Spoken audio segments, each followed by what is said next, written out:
छत्तीसगढ़ में विधानसभा चुनाव नजदीक आ चुका है और इसे लेकर के सियासत तेज हो गई है।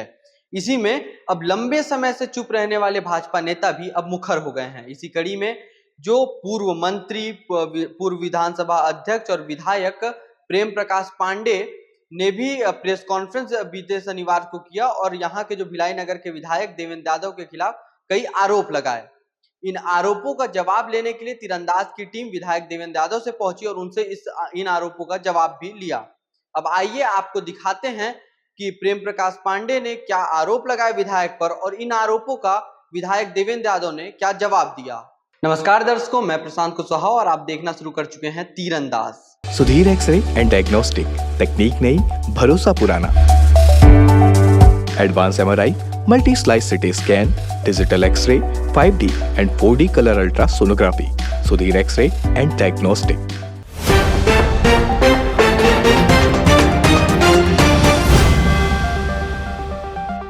फोटो तो कौन खिंचा रहा है, जार पे अपना फोटो लगा के कौन बांट रहा है, ये सब लोग देख रहे हैं। पानी की समस्या का हल का आपका सॉल्यूशन एटीएम है। आप आधार कार्ड ले करके जार इशू कर रहे हो। देखिए, ऐसा है कि मुझे लगता है कि आरोप प्रत्यारोप के बजाय हम लोगों को काम पर ध्यान देना चाहिए। टंकी गिरने के बाद हमारी राज्य सरकार के द्वारा लगातार टैंकरों के माध्यम से, आरओ बॉटल्स के माध्यम से और वहाँ पर बोर करके समर्सिबल पंप लगाकर, आरओ प्लांट लगाकर हम लोगों ने त्वरित पानी की व्यवस्था को सुचारू रूप से अस्थायी रूप से व्यवस्थित किया। Swami Atmanand school English medium हम लोगों ने खोला, नाम इन्होंने सिर्फ रखा। जो इंडोर स्टेडियम कुर्सी पार में हुडको में था, 3 करोड़ रुपया मिला हुआ था, बाद में वहां शिफ्ट करके ले गए। वहां का तारामंडल जो 18 करोड़ रुपये में बनना था, उसकी जगह 2 करोड़ का यहाँ टेंट लगा करके बता रहे हैं। जो भी गार्डन इन्होंने उद्घाटन कराया मुख्यमंत्री से, बापू नगर का, सेक्टर 1 का, ये सब भाजपा शासन काल में बना। यहाँ तक कि सेक्टर 5 का भी शुरुआत भाजपा शासन काल में ही लगातार रहा। ये 3 साल में उसकी फिनिशिंग जरूर इन लोगों ने किया। एक शहीद का वहाँ पे भगत सिंह की मूर्ति लगाई, वो भी पहले से संजय नगर तालाब के लिए प्रस्तावित था। तो स्थान को बदल करके अपना नाम करने की जो कला है विधायक जी में, और लोगों को जो गुमराह कर रहे हैं।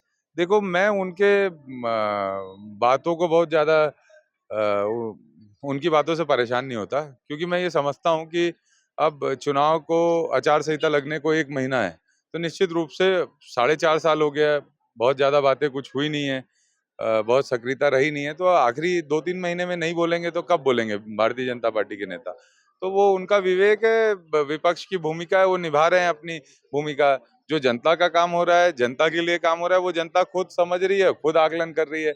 उस पर मुझे बहुत ज्यादा कुछ कहना नहीं है, लेकिन ये जरूर कहूंगा कि बीएसपी प्रबंधन के साथ मिलकर और उनके साथ उनको कन्विंस कराकर हम लोगों ने पिछले समय में क्षेत्र में बहुत सारे डेवलपमेंट के काम किए हैं। कि जो लीज की रजिस्ट्री, इन्होंने कहा कि आपके मकान की रजिस्ट्री हो रही है, जबकि वो लीज एग्रीमेंट का रजिस्ट्रेशन था। तो जनता बताएगी, लीज डीड का पंजीयन जिनका होता है वो बताएंगे, ठीक है। और अब पानी, गंदा पानी आता था, अब साफ पानी शिवनाथ नदी से मिलेगा, उससे जनता को लाभ हो रहा है।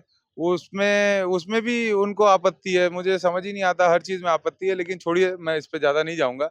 मेरा काम है जनता का काम करना और मैं उसको कर रहा हूँ। 336 करोड़ रुपए का बीएसपी के द्वारा जो अपने लिए स्टैंड बाई योजना के तहत ले आ रहा है कि जब इमरजेंसी हो, खरखरा और गंगरेल बांध किसी भी कारण से बाधित हो, तो यहाँ का वाटर सप्लाई ना रुके और वो वहां से शिफ्ट करके आए, जिसमें पूरा पैसा बीएसपी दे रहा है, सेल दे रहा है।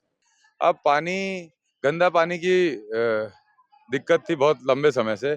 गंदा पानी की व्यवस्था को सुधारने के लिए शिवनाथ नदी से डायरेक्ट कनेक्टिविटी कर पानी यहाँ बीएसपी के का जो पॉन्ड है वो उस में भेजा जा रहा है, उस पे भी उनको आपत्ति है। बीएसपी प्रबंधन से उनकी सांठगांठ। अगर नहीं होता, बिना एनओसी के सेक्टर 7 में जो इंडोर स्टेडियम बन रहा था, ये बैडमिंटन कोर्ट, जो गिरने के बाद भी बीएसपी ने कहा हमने नहीं दिया था एनओसी। क्यों नहीं तोड़ा? बीएसपी ने हुडको का एनओसी नहीं दिया है, तो क्या बिना क्यों नहीं एनओसी तोड़ा है? बिना एनओसी के इन लोग गार्डन पार्क और स्टेडियम बना दे रहे हैं? गार्डन तो एक नहीं बना, सिर्फ बिना एनओसी के हो सके ये बना तो रहे खाली वो डोम से। सेक्टर 6 एचएसएल कॉलोनी के लोगों ने विरोध किया, उसका भी एनओसी इनके द्वारा शायद नहीं है, उसके बाद भी वहां बना रहे। बाकी गार्डन तो बनाया ही नहीं है, गार्डन तो पहले से बना हुआ था, बल्कि गार्डन का उसका रंग रोगन किए। अर्जुन रथ पहले से बना हुआ था, रंग रोगन हुआ है, बना क्या? जनता का कोई विषय रहता है तब बीएसपी प्रबंधन वहां पर अलग अलग तरह के कार्रवाइयां करती है, तो भारतीय जनता पार्टी के लोग कुछ नहीं कहते। लेकिन जब राज्य की सरकार कुछ काम करने जाती है तो आरोप प्रत्यारोप लगाने आ जाते हैं। आपको याद होगा सिविक सेंटर की बदहाली पहले आप सबने देखी। हम सिविक सेंटर बनाने गए, रथ पार्क का जीर्णोद्धार हुआ तो बीएसपी प्रबंधन ने नोटिस दे दिया कि ये सारे जितने भी डेवलपमेंट के काम हुए हैं उसको हटाया जाए।